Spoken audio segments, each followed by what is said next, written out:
नमस्कार. आजच्या व्हिडिओमध्ये आज आपण बनवणार आहोत पनीरची भाजी. तुम्ही म्हणाल ही भाजी तर आम्ही पण बनवतो, पण माझ्या या पद्धतीने तुम्ही देखील ही पनीरची भाजी एकदा नक्की बनवून बघा. सगळेजण आवडीने मागून खातील अशा प्रकारची टेस्टी भाजी बनवून तयार होते. व्हिडिओला सुरुवात करूयात.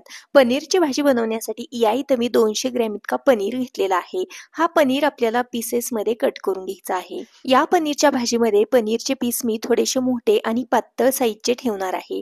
तर अशा पद्धतीने उभ्या साईजमध्ये हा पनीर मी कट करून घेतला. त्यानंतर मधून एक भाग करून घेते आणि दोन भागांमध्ये हा पनीर आहे तो मी चिरून घेतलेला आहे. तर या पद्धतीने हा पनीर आहे तो मी मोठ्या स्लाइसेसमध्ये आणि अगदी पातळसर असा चिरून घेतलेला आहे. पनीर चिरून झालेला आहे. पुढच्या कृतीकडे वळूयात. गॅसवरती एक पॅन गरम करायला ठेवलेला आहे. पॅन गरम झाला की यामध्ये 1.5 पळी इतकं तेल घालते. तेल हलकंसं गरम झालेलं आहे. आता चिरून घेतलेले पनीरचे पीस यामध्ये शॅलो फ्राय होण्यासाठी ठेवून देते. एक एक करून सर्व पनीरचे पीस आहेत ते मी या पॅनमध्ये ठेवलेले आहेत. गॅस अगदी मीडियम ठेवते आणि एका बाजूने हा पनीर आहे तो पूर्णपणे फ्राय करून घेते. एका बाजूने पनीर पूर्णपणे फ्राय झाल्यानंतरच आपल्याला दुसऱ्या बाजूने पलटून घ्यायचं आहे. पलटण्याची घाई केली तर पनीर तुटू शकतो. त्यामुळे पूर्णपणे एका बाजूने अशा पद्धतीने तांबूस रंग येऊ द्यायचा आणि त्यानंतरच हा पनीर आहे तो आपल्याला पलटून घ्यायचा आहे. अशा पद्धतीने दोन्ही बाजूने आपल्याला हा पनीर आहे तो शॅलो फ्राय करून घ्यायचा आहे. पनीर शॅलो फ्राय करून झाल्यानंतर या इथं एका बाउलमध्ये मी कोमट पाणी घेतलेलं आहे. या कोमट पाण्यामध्ये हा पनीर आहे तो आपल्याला थोड्या वेळासाठी ठेवून द्यायचा आहे. त्यामुळे पनीरचे पीस आहे ते रबरासारखे होत नाही. गॅसवरती एक कढई गरम करायला ठेवलेली आहे. कढईमध्ये मी एक पळी इतकं तेल घातलेलं आहे. तेल हलकंसं गरम झालं की यामध्ये अशा पद्धतीने चिरून घेतलेला कांदा आपल्याला भाजण्यासाठी घालायचा आहे. आता हा कांदा आहे तो आपल्याला हलकासा तांबूस रंगावरती भाजून घ्यायचा आहे. कांदा थोडासा मऊसर झाला की यामध्ये आपल्याला काही लसणाच्या पाकळ्या घालायच्या आहेत. सोबतच घालूया छोटेसे 3 ते 4 आल्याचे तुकडे, हिरवी मिरची आणि हे देखील आपल्याला या कांद्यासोबत अगदी छान असं परतून घ्यायचं आहे. तर हा कांदा आहे तो तांबूस रंगावरती परतून घ्यायचा. 200 ग्रॅम पनीरच्या भाजीसाठी इथं मी 3 मीडियम आकाराच्या कांद्यांचा वापर करत आहे.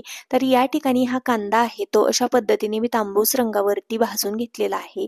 गॅस बंद करते आणि भाजून घेतलेलं सर्व साहित्य कढईमधून बाजूला काढून घेते.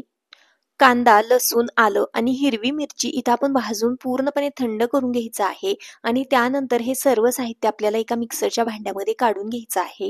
हिरव्या मिरचीचा वापर तुम्ही या भाजीमध्ये आवडीनुसार करू शकता. या मिरच्या थोड्याशा कमी तिखट आहेत, त्यामुळे इथं मी थोड्याशा जास्तीच्या हिरव्या मिरच्या वापरलेल्या आहेत.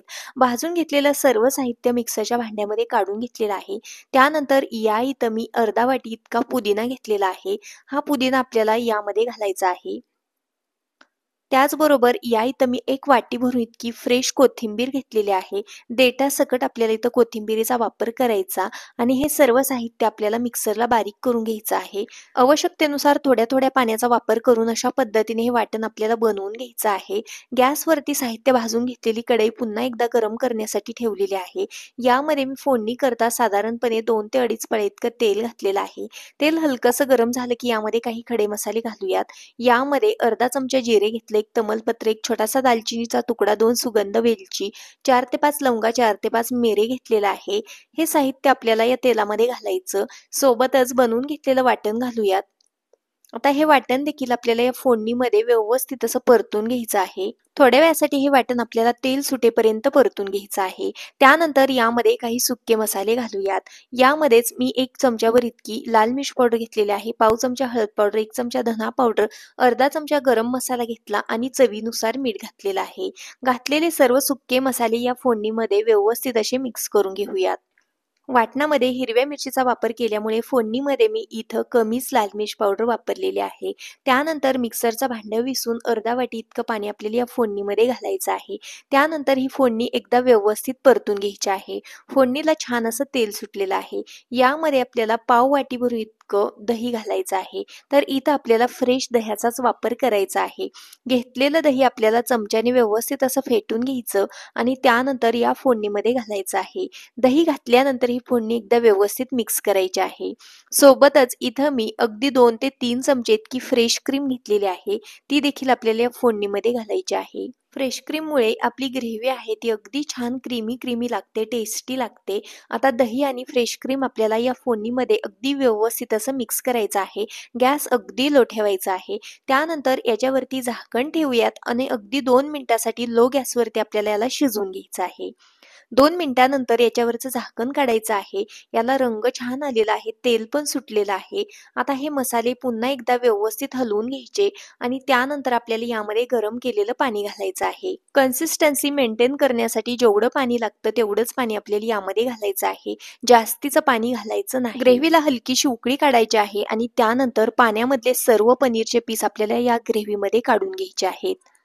सर्व पनीरचे पीस या ग्रेव्हीमध्ये घातल्यानंतर अर्धा चमचा इतकी कसुरी मेथी घालूयात आणि 1 चमचा बटर घालूयात. हे सर्व साहित्य पुन्हा एकदा आपल्याला व्यवस्थित मिक्स करून घ्यायचं आहे. मिक्स करून झाल्यानंतर गॅस अगदी लो करायचा, झाकण ठेवायचं आणि अगदी 3 ते 4 मिनिटासाठी लो गॅसवरती ही भाजी आपल्याला शिजवून घ्यायची आहे. थोड्या वेळानंतर मी याच्यावरचं झाकण काढते, तर बघू शकता या पनीरच्या भाजीला तरी काही सुंदर आलेली आहे आणि रंग पण छान आलेला आहे.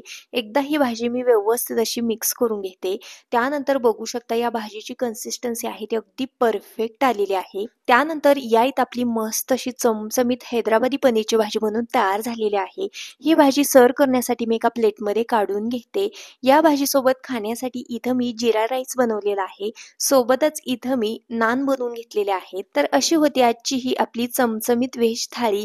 तुम्ही देखील या पद्धतीने बनवलेला हैदराबादी स्टाईलचा पनीर एकदा नक्की ट्राय करा. तुम्हाला नक्कीच आवडेल अशी खात्री आहे.